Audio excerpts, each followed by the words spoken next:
Hello বন্ধুরা, শাশুড়ি মা রান্নাঘরে তোমার দিকে অনেক অনেক স্বাগত। দেখো আজকে আমি একটা রেসিপি নিয়ে চলে এসেছি।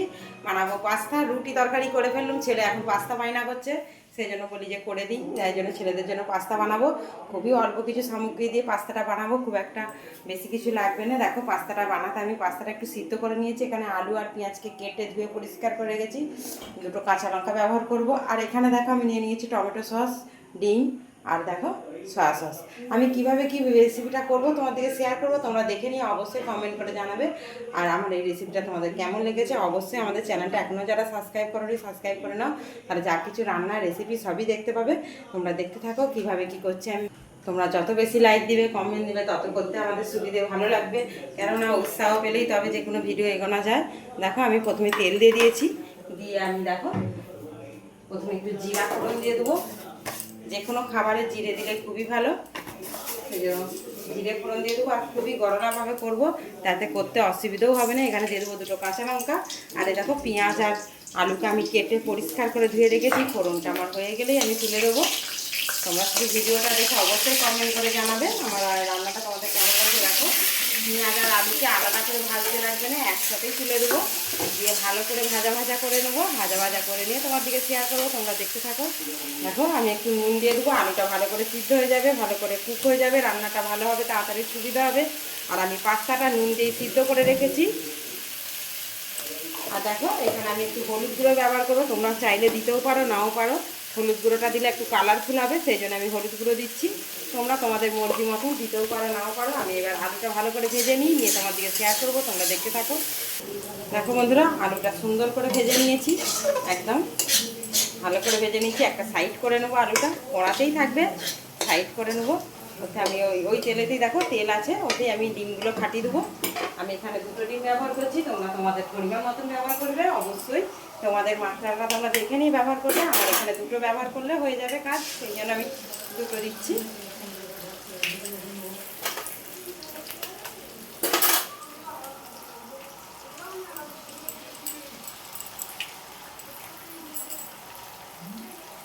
দেখো এই ডিমেতে আমি একটু সামান্য গোলমরিচ গুঁড়ো দিয়ে দেবো।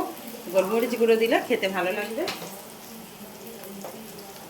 দিয়ে ভালো করে ডিমটা আমি ভাজা ভাজা করে নেবো, নিয়ে আলুর সঙ্গে মিক্স করে দেবো, দিয়ে তোমার দিকে আবার শেয়ার করবো। দেখো আলুর সঙ্গে ডিমটা আমার ভালো করে মিক্স হয়ে গেছে এবং ভাজাও হয়ে গেছে। এবার আমি ওতে তুলে দেবো পাস্তা। দেখো পাস্তাটা আমি সিদ্ধ করেই রেখেছি, একদম জল ঝরিয়ে শুকনো করে রেখেছি।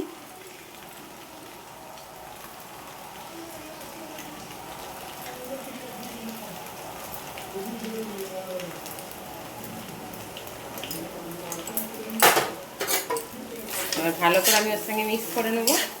এতে আমি কিছু মশলা অ্যাড করবো, সেটাও তোমার দিকে শেয়ার করে দেবো, তোমরা দেখতে থাকো পুরো ভিডিওটা। দেখো এখানে আমি নিয়ে নিয়েছি একটা ম্যাগি মশলা, তোমরা পাস্তা মশলাও নিতে পারো। পাস্তা মশলা ম্যাগি মশলার মধ্যে কোনো তফাৎ থাকে না। আমি গোটা একটা পাস্তা মশলা দিয়ে ম্যাগি মশলা দিয়ে দিয়েছি। আমি দিয়ে দেবো এখানে দেখো সোয়া সস, কালারটা সুন্দর আসার জন্য, একটা ডিফারেন্ট কালার আসবে অবশ্যই। তোমরা যদি ব্যবহার করতে চাও করবে, না করো না করবে, কোনো অসুবিধে নেই। আর আমি এখানে দেখো টমেটো সস একটু ব্যবহার করছি। অনেকে টমেটো সস দিয়ে খায়, আমি রান্না করার সময়তেই দিয়ে দিই, কালারটাও সুন্দর আসবে, খেতেও ভালো হবে।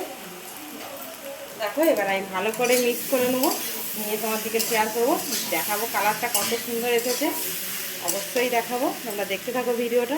দেখো ভালো করে মিক্স করে নিয়েছি, কালারটা তোমরাই দেখে বলবে কত সুন্দর এসেছে। আমার পাস্তা রেসিপিটা তোমাদের কেমন লেগেছে অবশ্যই আমাকে কমেন্ট করে জানাবে। বাচ্চার দিকে ভুলানোর জন্য দেখো এরকমভাবে পাস্তা বানিয়ে দিলে ওরা খেতেও ভালোবাসবে। আর হঠাৎ করেই যেহেতু বলেছে, আমার সবজি ছিল, গাজর ডিম সবই ছিল, কিন্তু আমার ছেলেরা ওগুলো দিলে বেছে বেছে খাবে, আবার কিছুটা ফেলে দেবে, সেজন্য দিইনি, আলু দিয়ে বানিয়েছি। তোমার দিকে পুরো ভিডিওটাই শেয়ার করেছি, তোমরা অবশ্যই কমেন্ট করে জানাবে আমার এই রেসিপিটা তোমাদের কেমন লেগেছে।